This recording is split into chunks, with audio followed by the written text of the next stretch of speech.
Hi, I'm Elon Musk. I'm the co-founder of Tesla, SpaceX, PayPal, and Zip2. I currently run Tesla and SpaceX, and I'm chairman of SolarCity, and I'm here to answer some reader questions. The first question is, how did I break into the business world? Well, I started Zip2 instead of going to graduate school at Stanford. So I originally came out to California to do a PhD at Stanford in material science and applied physics, and basically working on advanced capacitors for use in electric vehicles. So I had a long-standing interest in sustainable transport and sustainable energy in general. And I came out in '95, and then started working on some internet software in the summer of '95, and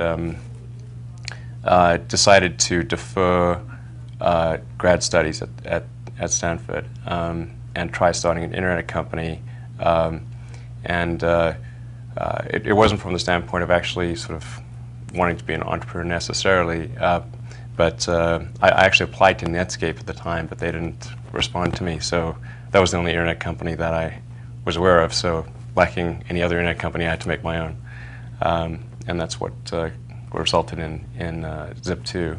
And Zip2 built internet software for newspapers and other media companies. So it had New York Times, Knight Ridder, Hearst, and a bunch of others as investors and customers. So essentially Zip2 helped bring the media companies online in the early days.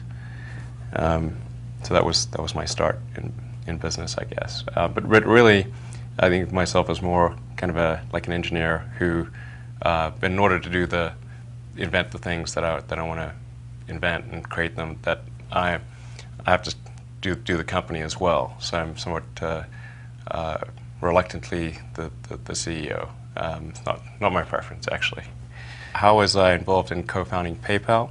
So the PayPal story is quite complicated, even though it took place over a relatively short period of time. It was about roughly 3.5 years from the creation of the company to it being sold to eBay in mid-2002. And PayPal was created from the merger of two companies, X.com, which I founded, and Confinity, which was founded by Peter Thiel and Max Levchin. So we kind of combined our resources in early 2000, and both companies were only about a year old at the time. And then we were able to, by sort of pooling our resources, we were able to survive the dot-com implosion of late 2000, and then ultimately go public in early 2002, and then have a successful sale to eBay later that year. That's summarizing a crazy amount of stuff that happened over that period of time. What are your thoughts on PayPal being criticized for stealing account numbers, hidden fees, and not being a reliable money transfer system? Well, there's definitely lots of things that should be fixed about PayPal, but unfortunately, since I have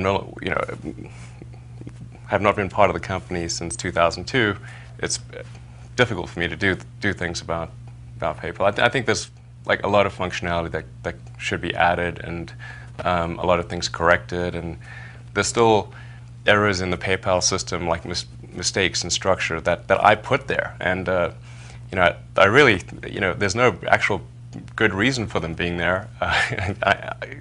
We just didn't have enough time to kind of fix them, I certainly think the fees are too high, and there should be much more functionality added to the system. And overall, PayPal has the opportunity to become the financial, the financial services company that addresses everything that a person needs. PayPal could really quite quickly become the largest consumer bank in the world, I think. You just need to take away the reasons that people remove money from the PayPal account. And then it's like, well, why don't you just use it for everything? So, it's somewhat counterintuitive, but I think if you reduce the fees in the PayPal system, then the revenue will be greater because more people will use it. Question 4 is, how did SpaceX come to be, and what are the long-term goals? Well, the reason for SpaceX, and the full company name is Space Exploration Technologies. The reason for SpaceX is the goal of SpaceX is to develop the technologies necessary to make life multiplanetary, or at least get us, make progress in that direction. I'm not saying that. I'm not asserting that we will develop all those technologies, but we're going to try and at least advance the cause of space exploration as much as possible. The key invention that someone needs to come up with, whether it's SpaceX or another company, is a fully and rapidly reusable orbit class rocket. This is an extremely difficult thing to invent because Earth's gravity is quite strong. Even for an expendable rocket, if you use the most advanced materials and advanced design techniques and get super efficient, you typically would get 2 to 3% of your liftoff weight to orbit. That's a pretty small number, and if you would just make a few mistakes in the design of the rocket, you will get nothing to orbit at all. And that's why only a few countries have reached orbit, just a handful. So then if you say, well, now let's make it a fully reusable system, then you have to take into account all of the increased weight to make the system more robust, to withstand the rigors of re-entry. You have to have heat shields. You have to have something that's going to bring the rocket back to the launch pad and then be able to land it, so whether it's parachutes or propulsive landing. All these things add a lot of weight. And in the past, when people have tried to make a fully reusable system, they've gotten sort of part way and then basically canceled the effort because they realized they would get negative payload to orbit. Anyway, that's what SpaceX is really trying to achieve long term, and I think we've got a good shot at achieving that. Some people might say, well, why care about reusability? Well, if you think of any mode of transport, consider whether it would get any use if it was not reusable, whether it's a horse or bicycle, plane, car. If you look at the cost of a Falcon 9 rocket, to build the rocket is maybe about $50 million, but the cost of the propellant, of the fuel and oxygen and so forth, is only $200,000 per launch. So that's only about 0.3% of the cost of the vehicle. So just like a plane, how much does the plane cost, and how much does the fuel cost? Obviously, the fuel is quite small compared to the cost of the plane. It's the same with rockets. So if someone can invent a fully reusable rocket, and to be precise, it needs to be fully and rapidly reusable, like a plane, then the cost of launch would drop by about 100. That's pretty significant, maybe more than 100. So, and that's a critical factor if life is ever to expand beyond Earth and become multiplanetary, because you figure there's got to be, ultimately we'd have to transport millions of people and millions of tons of cargo, and if rockets were not reusable, well, you just simply wouldn't be able to make, I don't think you'd even make enough rockets. And where the discarded stages were being dropped, I mean, there'd be a small island of discarded stages, just in terms of the sheer number of expended rocket stages. So I think it's pretty intuitive that this is what has to happen, and someone, SpaceX or some other company, has to make this pivotal invention. And it really is. It's something that will shift the entire future of life as we know it, if that's invented. Because life has been confined to Earth for 4 billion years. That's a long time, and if there's no if life does not become multiplanetary, it will eventually go extinct on Earth, if for nothing, if for no other reason than gradual expansion of the sun. Anyway, that's sort of a lengthy answer there. How did Tesla come to fruition?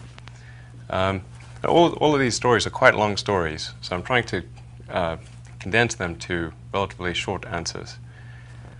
Well, as I mentioned earlier, I've had a long-standing interest in electric cars because I think that's the way to achieve sustainable transport. You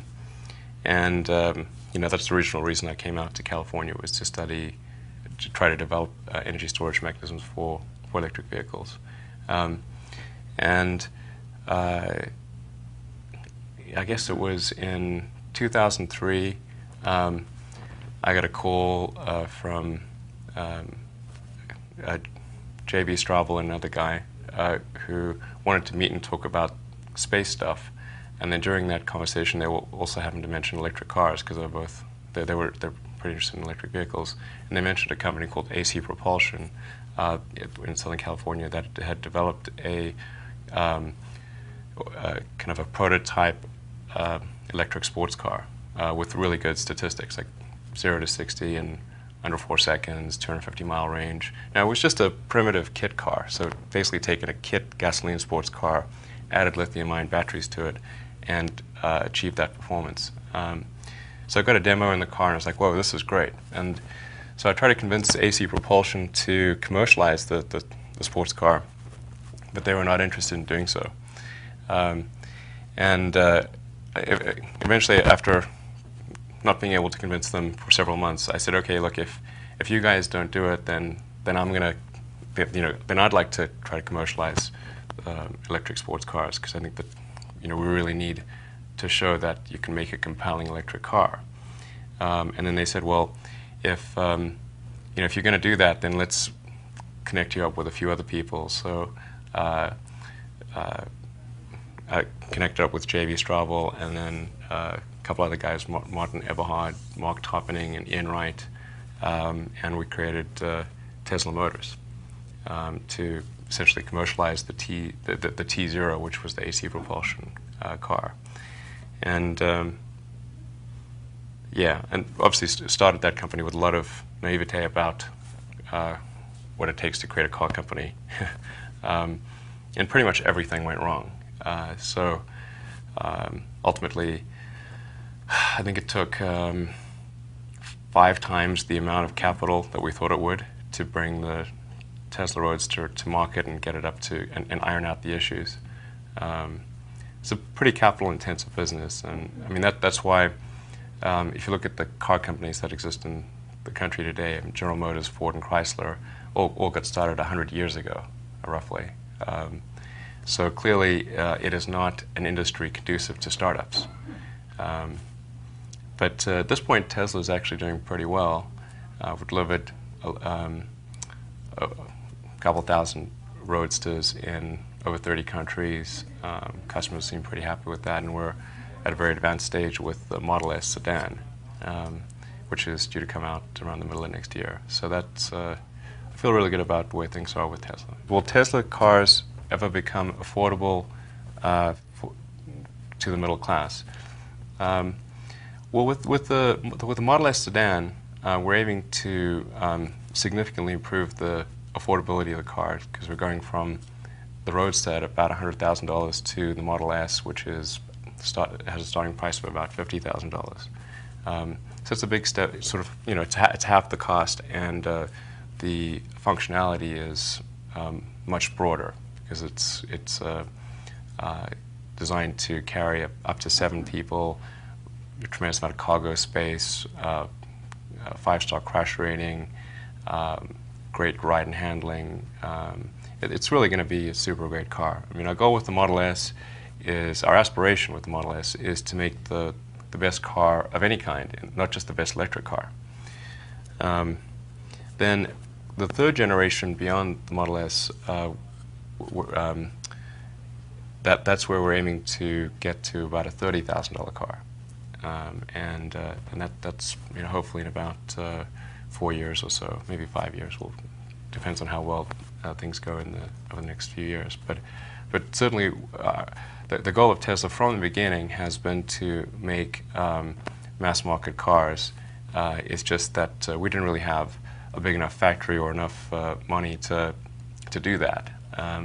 So we're kind of earning our way there in the shortest path possible, which is first generation being expensive, low volume, second generation with the Model S being mid-price, mid-volume, and then the third generation being low price, high volume. What's your role at Solar City, and what are you working on there at present? So at Solar City, I'm the chairman of the board and largest shareholder, but fortunately, I do not have to be there day to day. I just show up for the board meetings and hear the good news. That's basically what I do at Solar City. The co-founders there, Lyndon and Peter Rive, really deserve the credit for making Solar City what it is, and they've done an amazing job. Solar City is now the largest provider of solar powered systems in the country, and yeah, it's awesome. They're just growing like gangbusters, and very, very simple goal, which is to make solar power as affordable and widespread as possible.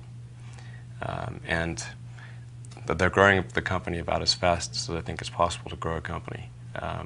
So that, yeah, we're going really, really well. If you could clone yourself and take on one or two more big issues aside from renewable energy, environmental cleanness, and space exploration, what would they be? Well, there's a couple of things that, well, there's maybe three ideas that I have that I'd like to execute on at some point, but without affecting what I do at Tesla and SpaceX. I think it's possible to create a much better airplane. That I have a design in mind for a vertical takeoff and landing supersonic electric jet that kind of combines what I've learned at SpaceX and Tesla, because sort of SpaceX has got the aerospace side of things and Tesla's got the electric powertrain side. And I think that would be a really cool vehicle to have in the world, because you wouldn't need big runways, and you could get places fast and be relatively quiet, and of course it would be very low cost to operate and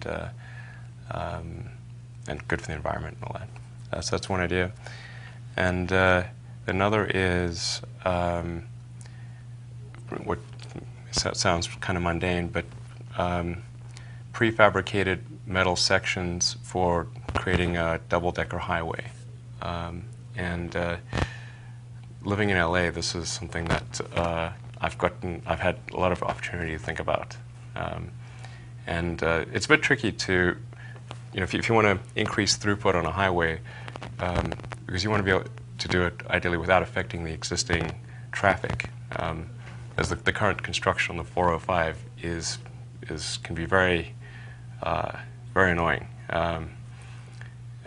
and then when they're widening the 405 right now, and it'll be nice to have that extra lane, but in the meantime we often have like -1 lane.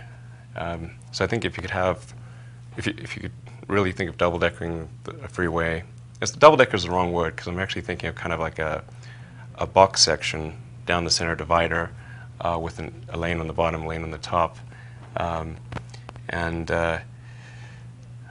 then just create it as prefabricated sections so you could drop it in place like a Lego system. I think that would be really cool. Somebody should do that. And then the third thing is I think the fusion problem is probably easier than people think it is. And by this I'm talking about magnetically confined fusion.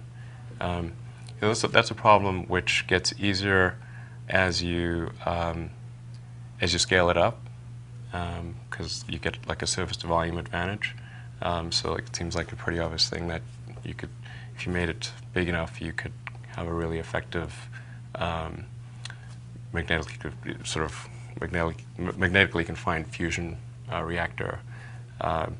That's probably not the easiest problem to solve relative, or you could do like a thorium fission reactor or a better fission reactor. So maybe it's better to do better fission reactors, but I think fission does have a bit of a marketing problem. So and fusion is the energy forever solution. So those are the interesting things that I can think of.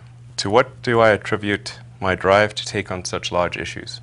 I want to be involved in issues that will have a significant effect on the future.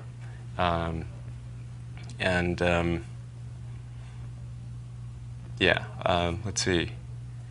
I guess I can probably trace that back to when I was a teenager, and I was trying to figure out what's the meaning of life, and there didn't seem to be any good answer. So it seemed like, well, then in the absence of having a good answer, then we should try to expand the scope and scale of human consciousness in order to better appreciate the nature of the problem that we're trying to solve and figure out what questions to ask. Just like The Hitchhiker's Guide to the Galaxy with Douglas Adams, he really hit the nail on the head. The really tough part is figuring out what questions to ask. Once you have a properly phrased question, the answer is comparatively easy. So if we're going to do that, then we obviously want to maximize the likely lifespan of humanity and expand beyond Earth, and just sort of get a better understanding of the universe. So I thought I would get involved in things that would do that. What future propulsion techniques will drive space exploration in the future?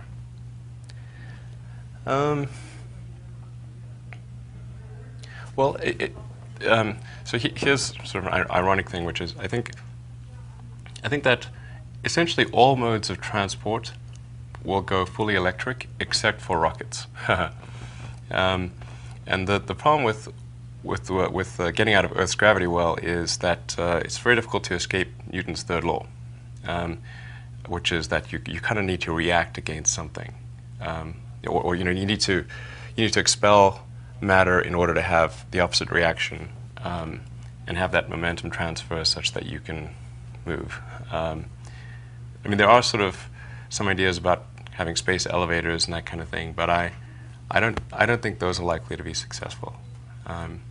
So you do need chemical propulsion, but I think that we can certainly improve on the chemical propulsion that's been done thus far.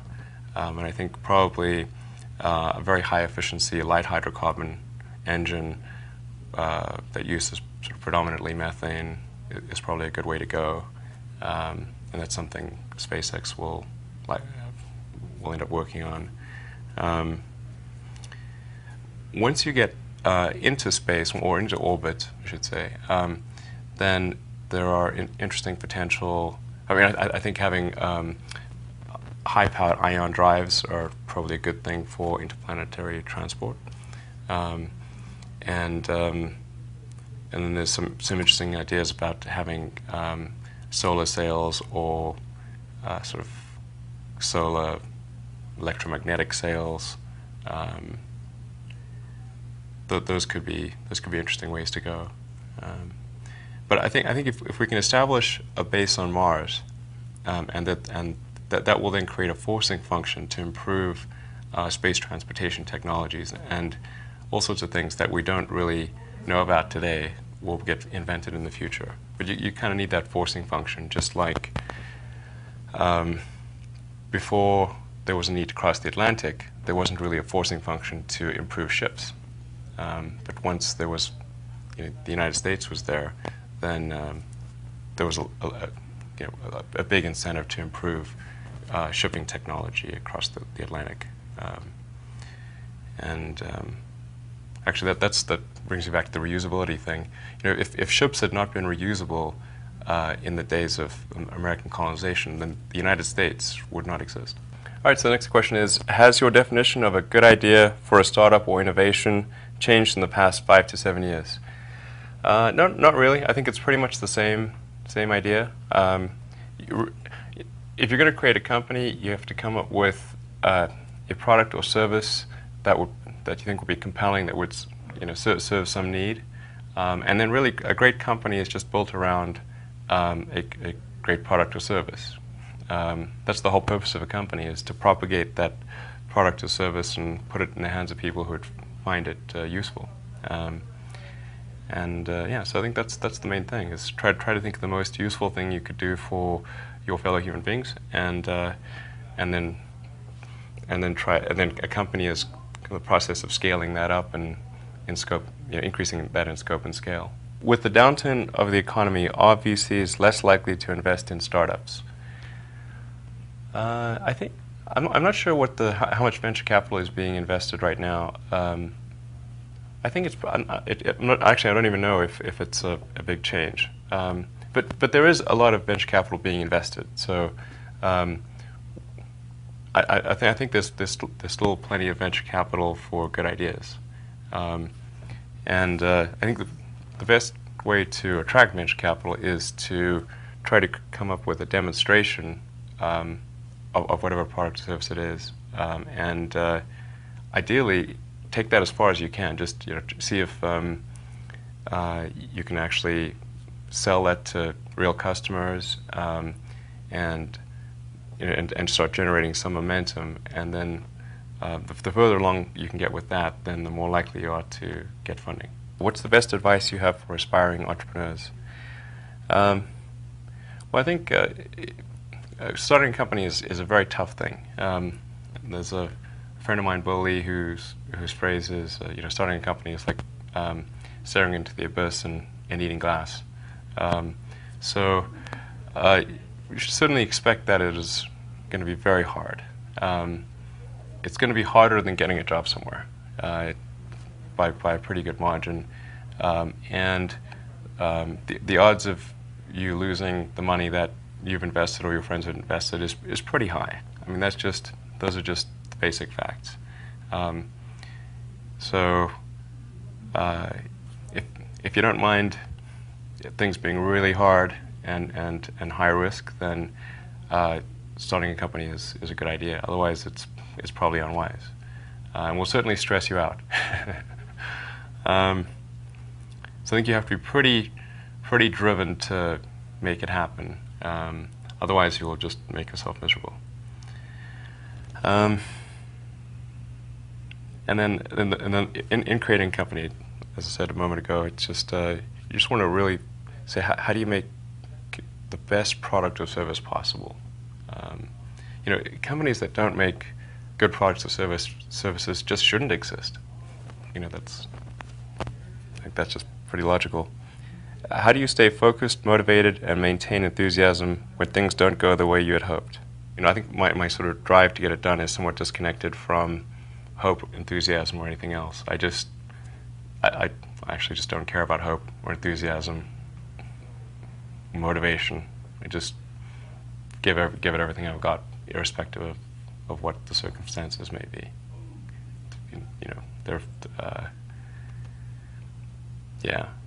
You just keep going and get it done.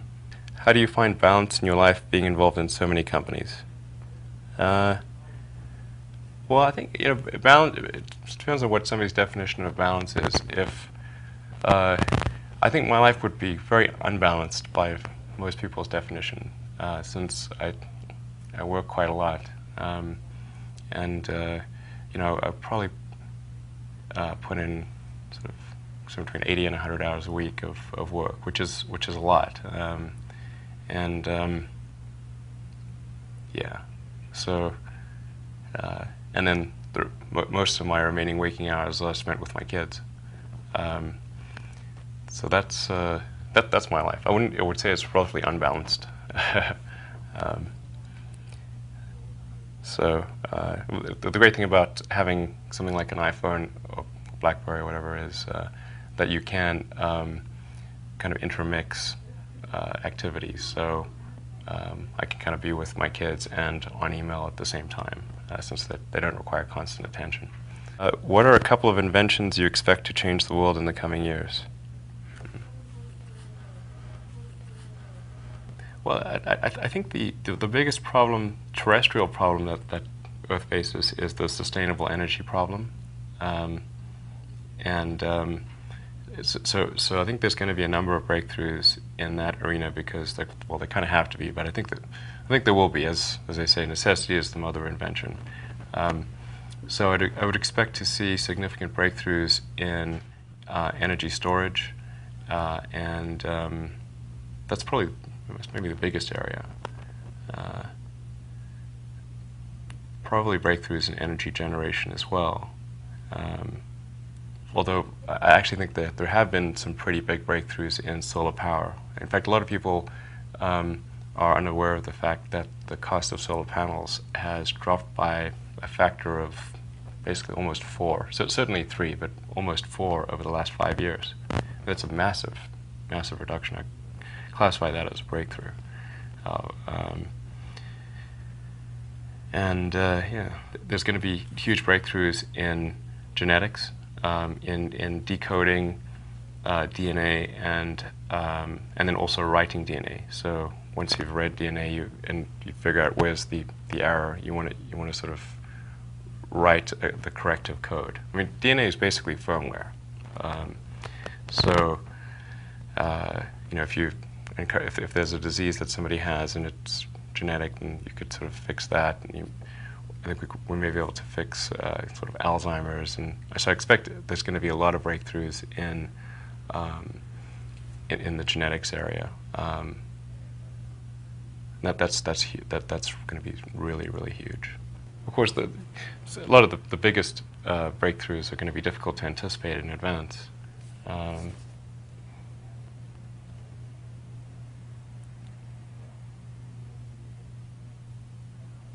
Yeah, but probably the whoppers are energy transport, and genetics. There'll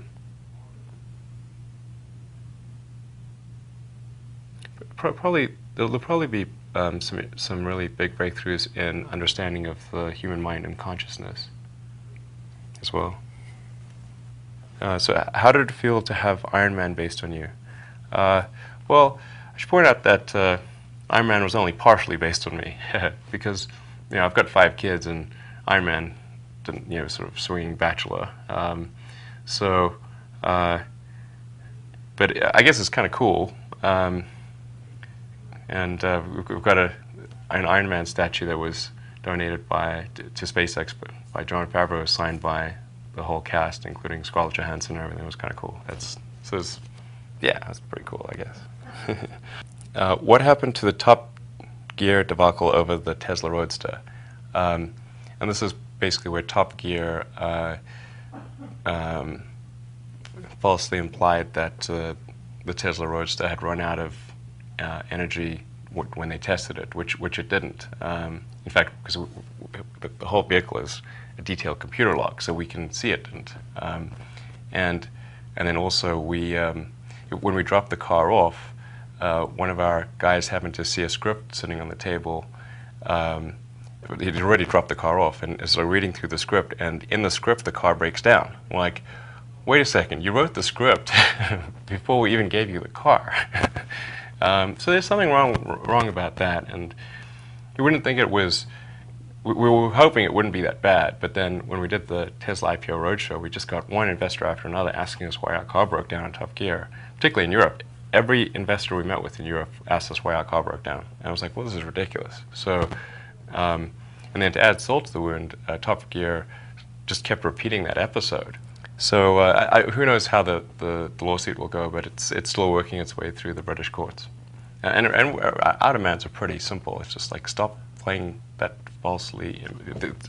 episode where you falsely claim that, or imply that our car broke down. Seems like a reasonable thing to ask for. Do you ever feel obligated to provide philanthropic support back to South Africa? I'm not sure I'd say I feel obligated to provide it to South Africa specifically as a country, but I do a lot of philanthropic things, and South Africa is sort of among the beneficiaries, I guess, of that. I've done a lot of sort of science education things. I've donated to a couple of educational institutions in South Africa.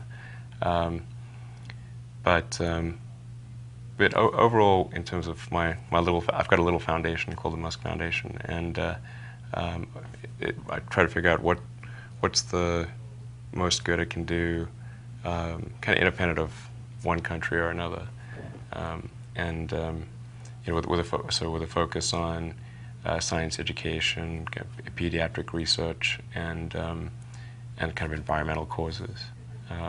All that, trying to make sure that anything we do from an environmental standpoint isn't related to SolarCity or Tesla, because that wouldn't be right.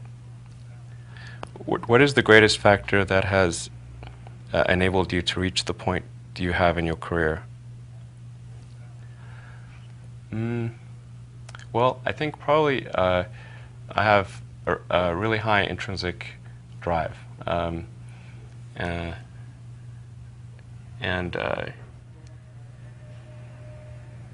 yeah, I can just get really sort of set on something, and then I just kind of am able to keep going in that direction. And the reason I say it seems to be intrinsic is because when I was like 5 or 6 or something, and my mom grounded me, said I couldn't go play with my cousins who lived on the other side of town, I don't know, 10 miles away or 12 miles away or something.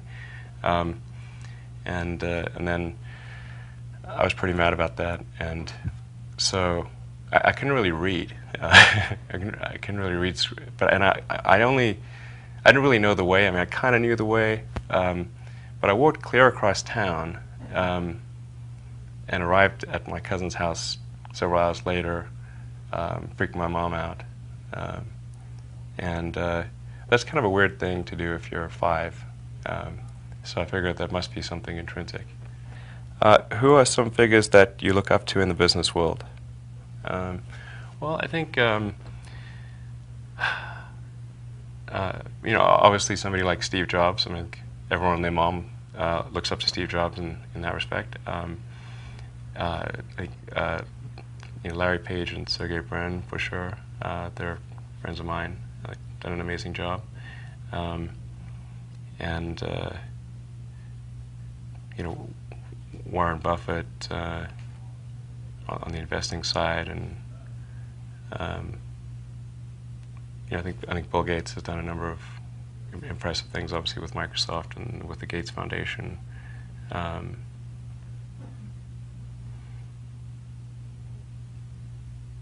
there's a lot of great people out there, and I think also historically, the guys like Edison and Tesla, obviously, were big fans of Tesla. He's well known in the scientific community. The units of magnetism are units of Tesla, but he's not as well known in the popular mindset. So that's why Tesla Motors is named after him. So I think. But I also admire people like Winston Churchill and just some of the great, interesting people.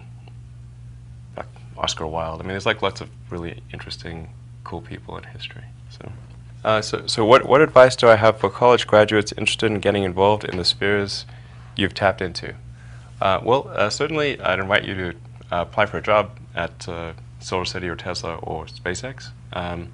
And if not, then if that doesn't work for whatever reason, then I guess apply to jobs at other companies in that arena, or try starting a company. Although I have to say that in the space business it's quite hard to start a company in the space business because it's such a capital-intensive business. So it may be better to do something in solar power, or if you're going to do it in cars, do it as kind of a component supplier for cars or something like that. Yeah, all right. Well, this has been Elon Musk answering your questions. Have a great day.